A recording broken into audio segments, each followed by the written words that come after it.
Hello and welcome back to Embark Studios here in Stockholm, Sweden. In our last video we explored the original concept for Akraider's, an epic co-op machine hunting multiplayer game that never quite found its feet. The Akraiders that exist today emerged from that idea, but while the team at Embark had a world, a handful of enemy types, and a lot of tools and technology built, from a gameplay perspective they were essentially starting from scratch. Over the next few years they would have to establish how PvP could make the project more interesting, and then craft levels, enemies, and mechanics around that concept. This would prove to be the most challenging time in the project's history. Embark had launched the finals earlier than planned, which had given the Akraiders team a bit more runway, but now, years into development, the clock was ticking louder than ever. In this video we're going to cover several fascinating aspects of game design that happened in this period, from how the game looks and sounds, to how the levels were split apart and reassembled, the work that went into wrapping all of this into an extraction shooter form with interesting progression, what happened when they made the decision to drop free to play, and a lot more. But before the team could get to any of that, they'd have to answer one fundamental question. What aspects of the original Pioneer concept would be retained, and what new ideas would come to the table?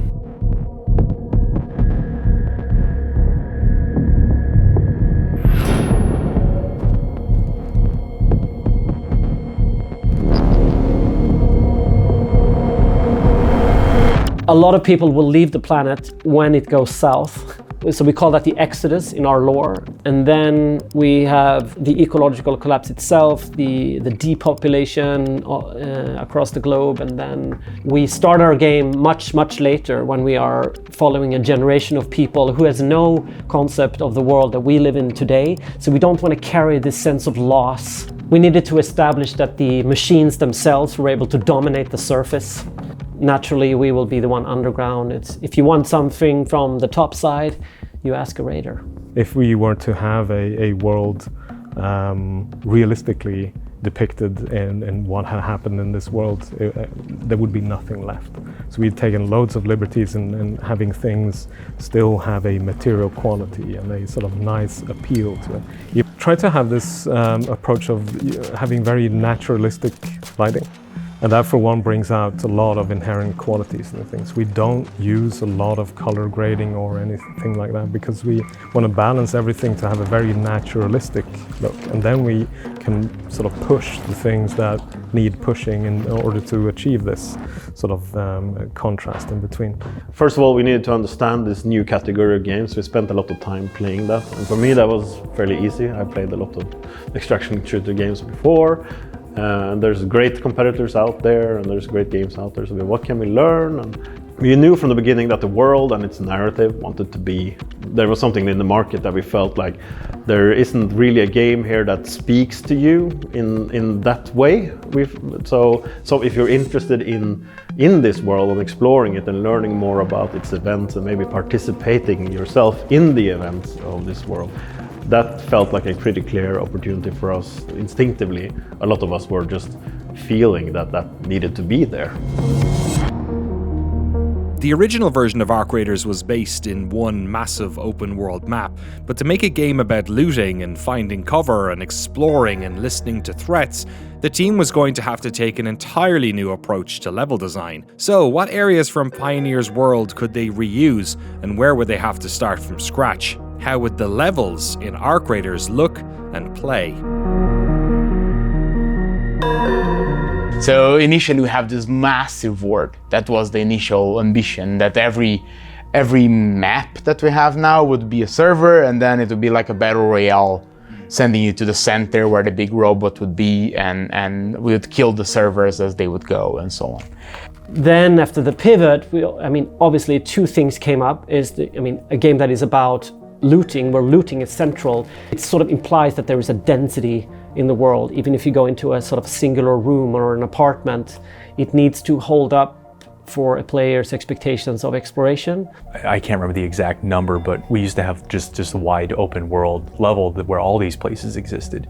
And I think today a single one of our maps has more props and actors in it than the whole of that world ever did by a factor of 2 or 3. So we inherited what we call Dam and Spaceport from Pile 1, but they've seen tremendous work put into them, because those were obviously made for a very different game that didn't involve loot or interacting with the environment, or even doors for that matter. It didn't exist back then. Because we didn't have interiors, all buildings were empty, there was no props, because the game was not a game about the interiors, it was about moving towards the center, so we didn't care if there was a bed in... We still don't have toilets in our game, that's a nice curiosity. Back in the day, we didn't even have fall damage in the game.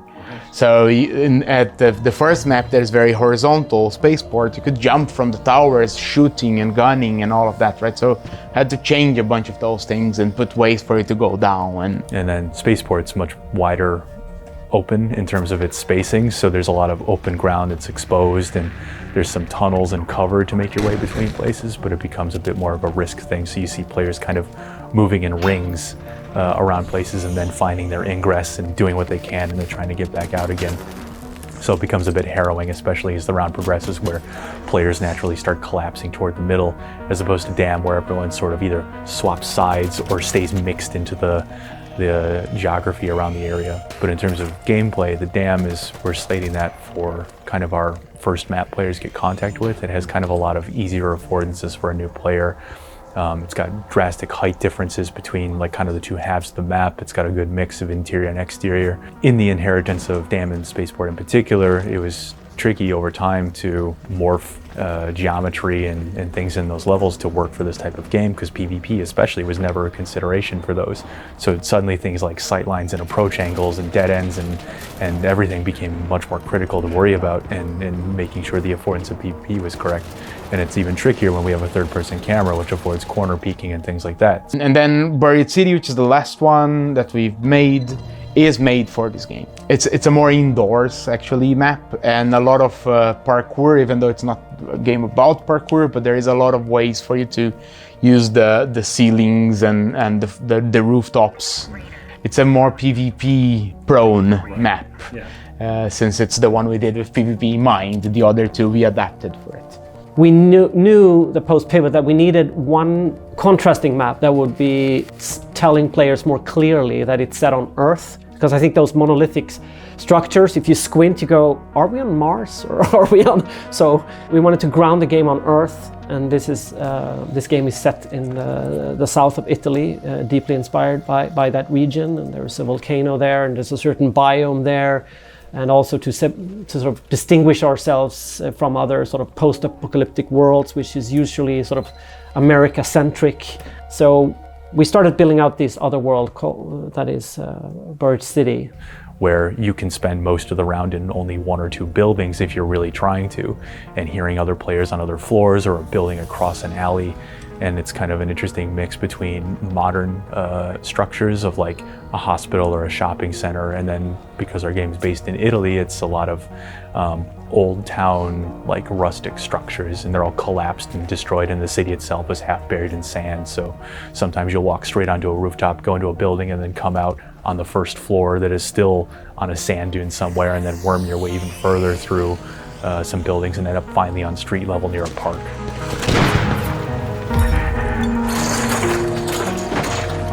We had people on the project who were very ingrained in that game loop of I'm running across massive environments and scaling buildings and firing rocket launchers at things, to this much more slow-paced, tactical, thoughtful gameplay. And we shifted kind of very gradually over time, and you'd still get pockets of like, oh, this feels bad, and trying to like shift the mentality from bombastic robot fights to tension-filled rounds to get through. So it was definitely a challenge to build things in a way that helped us transition from one to the other. And there's a lot of legacy stuff even today that we still have to parse through, that is the holdover from what the game was to what it needs to become. I mentioned it in the opening of this series that I was a massive admirer of many of the team members at Embark, but there's actually one particular team in the studio who I've been dying to interview for years. Several members of the Akraider's audio team were previously part of the audio department at DICE, responsible for the award-winning soundscapes of those early Battlefield games, a series that pioneered brutally realistic weapon sounds. The audio design in Akraider's is critical to the experience, communicating so much to the players about the threats around them. But before we dive into that, I want to first know why realistic weapon noises have been a hallmark of this team. It was very different at the time. So I think a lot of people reacted to it just sounding different. And by that time, not even movies had gone that route, really. So it was sort of a novel thing, I guess. I did service in the Swedish military because I'm so old that it was like a mandatory thing, because I was a sniper in the military, so we had to do lots of shooting and shooting different weapons, and also sabotage things, so we had to blow things up. So I sort of had a quite clear view of how violent the whole experience is, and it like really just turns your gut inside out. I see it as it's 50% of the experience. I mean, you see it and you hear it. So it has to be there. I think for me, the ultimate goal is that players completely forget about them playing a game. I just want them to be in a world that they think is there. And I think with sound you can get far, because we can record everything, we can make everything sound real. So it's very powerful. All the things that you put into the game, if you get them to breathe the same air and everything, it can feel like it's actually there. One thing that is very similar to the work we have done for years is that it uses just physics. So this has always been a huge challenge, and we've been recording everything, trying to like, okay, so now this rock will fall down, and how big is the rock? How small is it? How heavy is it? What does it fall onto? And you have to record all of that. Like, oh, I drop a rock on wood, I drop it in sand, I drop it here, then I take a bigger rock, I drop that, then I take many rocks, I drop those. And this tedious work but you have to do it. It's the groundwork that has to be done. And these robots, it's just physics and limbs. Okay, how do we do this? Okay, we need to measure all the joints and try to figure out what everything is going on inside of these robots. These are mechanical things. So we recorded mechanical things, hovering with drones and going up and down, and we use table fans, and we put stuff in the table fans. So when you start to destroy the drones, and then we just put pens in the in the fans and all sorts of things in the fan, and recorded that. So we're just trying to extract all of this information. It's a challenge for sure.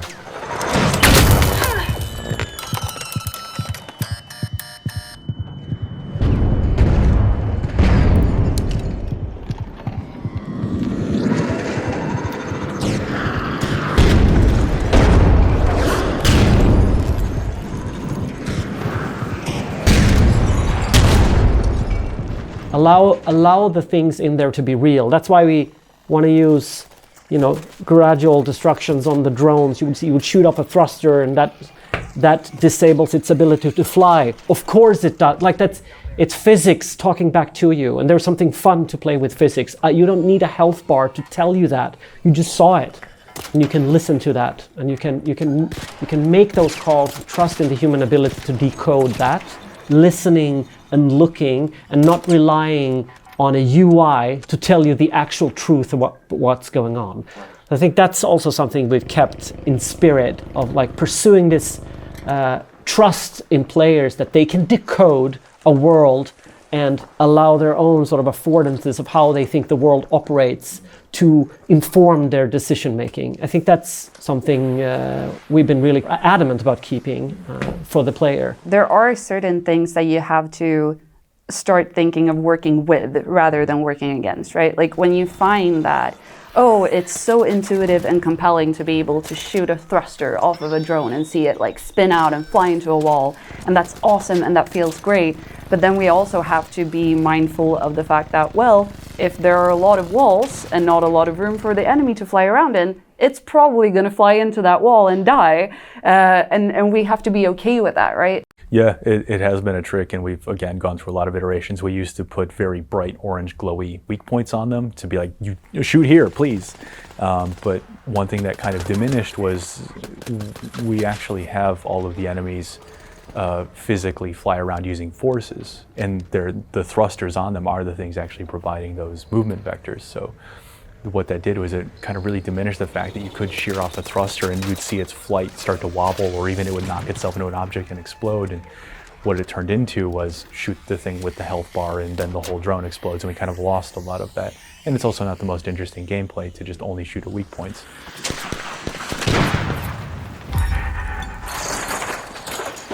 This is the best game I've worked on for me, because it's a game about listening for things. I put so much work in all the Foley stuff, and now that you actually care about that, because now it's a game about listening and listening for other players. And so all the work we did early, because we built like a complete sandbox sort of audio engine type of thing. So now it shines, because now that's what the game is about. You're moving about, you're listening for things, because you really care about those things now, because everything is dangerous, and so you really want to know, like, is there someone there? Is there someone in the adjacent room? What is that person doing? You can hear them opening a locker and just going through the shelves and picking things up.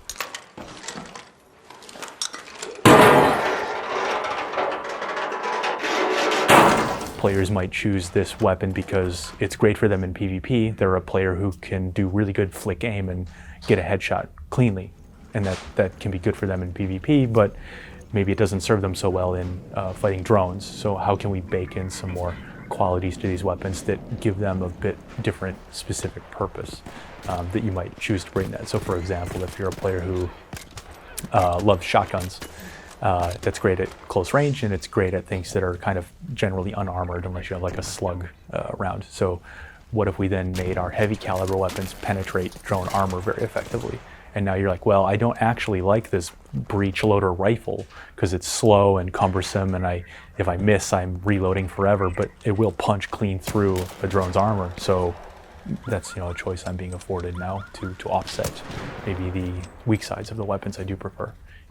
We add things to the weapons. I mean, if they look like something that has electrical moving things, then we add those little aspects to it as well. And all the weapons are built from different layers. We have the mechanics separated, this separated, that separated, the echo separated, all the sort of distances that we've been recording them. We split that up and fade it. What you hear when you fire a gun is a large amount of recordings that from the different angles and distances, and then we sort of put that together into a gun model. So if someone is firing from far away, you hear a far away gunshot of that caliber or whatever. So it's built out of 1,000 small parts. And then you can also stick an electric motor in there, and it will just work with this whole model. It's very consistent, and you can sort of just distill everything, but they all come from the same source. So it becomes much easier to do something that sounds really believable.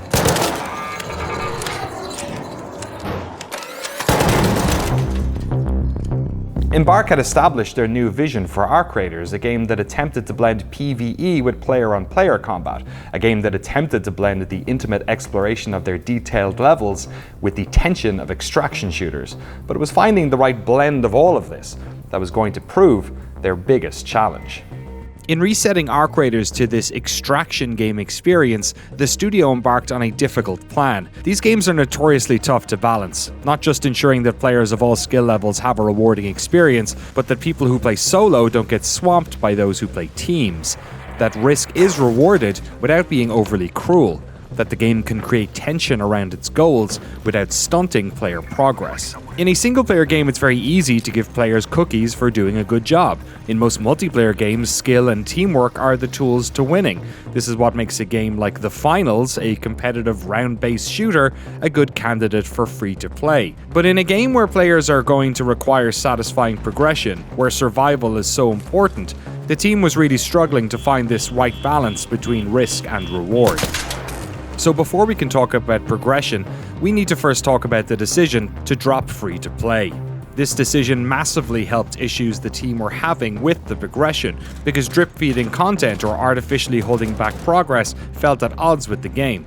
But putting a price tag on the experience was also going to present some challenges. So where did this decision come from, and how exactly did it change ARC Raiders? It's actually in many ways made it drastically easier.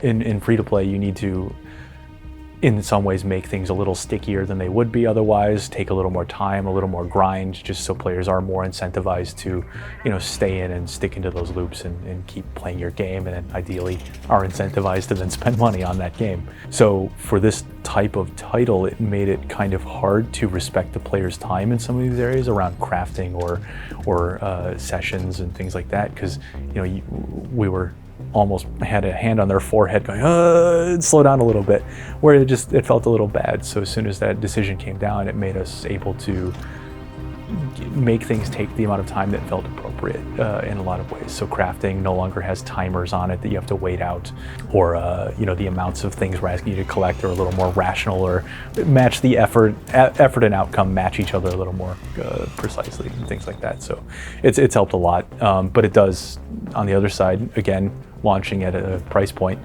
we still need ways to monetize that doesn't feel predatory or things like that. So that's also been an interesting challenge. It's a pure market. It's like, how do we adapt to what the market wants? A free-to-play game would attract a lot of players, and we can maybe get tens of millions of players for a while. But as we started building what would become the rebirth of ARC Raiders, we started looking at, it was actually the team started asking questions. Free-to-play, is this the right model for us? One of the early tenets we set for ourselves is that we wanted to be more approachable than kind of the standard extraction shooter, which can result in just this poverty loop of I have nothing, I go in with my knife, I fail, I try again, and it is very tricky, right? Because anytime the game slaps you for doing PvP in a PvP game, that feels bad, right? So it is tricky, and there's kind of passive ways you can do it and active ways you can do it. And some of the passive ways is just leaning into some of the tenets of extraction games or similar, like you're expending resources, it's risk to you to do this fight because you don't know whether you're going to win, so you stand to lose. And having that fear of losing your stuff or losing that fight, hopefully, is something that gives a person pause. A more active solution is doing things like world activities, quests, or other types of challenges that don't necessarily require multiple people, but are greatly benefited from having multiple people doing it. So getting people to temporarily form alliances. And that's actually kind of our unicorn in some ways, is getting those tenuous alliances to happen organically. You can obviously party up deliberately and go in with your friends, but that's a very different dynamic than seeing somebody in the wild and feeling out the situation. We have a lot of nonverbal communication efforts that we've put into the game. So through our ping system, our emote system, things like that. So you can kind of convey a lot of meaning with one input. I like both solo and groups. When I go with groups, I'm very aggressive, maybe way too much. I'm always the first one to die. But when I'm playing solo, I'm actually quite stealthy. I like that nature of the game, that you can actually decide what you want to do, right? So when I'm playing with the team, I try to every session put a different hat. It's like sometimes I'm like, I'm gonna shoot, no questions asked. I will shoot first. And just to create that in the playtest as well, because that's how the game will be played. I think some players will be like, I don't know, they accumulated too much wealth, now they want to spend it, they're gonna go with all the weapons, everything, and they're gonna shoot at sight. And sometimes they'll be poor trying to get their stuff, sometimes they'll just want to do their quests. And I like the fact that our game allows for all of that. To launch a new game today, irrespective of what platform you're on or what type of game it is, it's harder and harder and harder to break into kind of a critical mass that makes any financial sense. I think game developers out there are really scratching their heads thinking, I made a great game. And often you see today that if you've done a really good job, you'll see players jump on, they'll stay there for a while, but guess what? Then they drop out and go and do something else.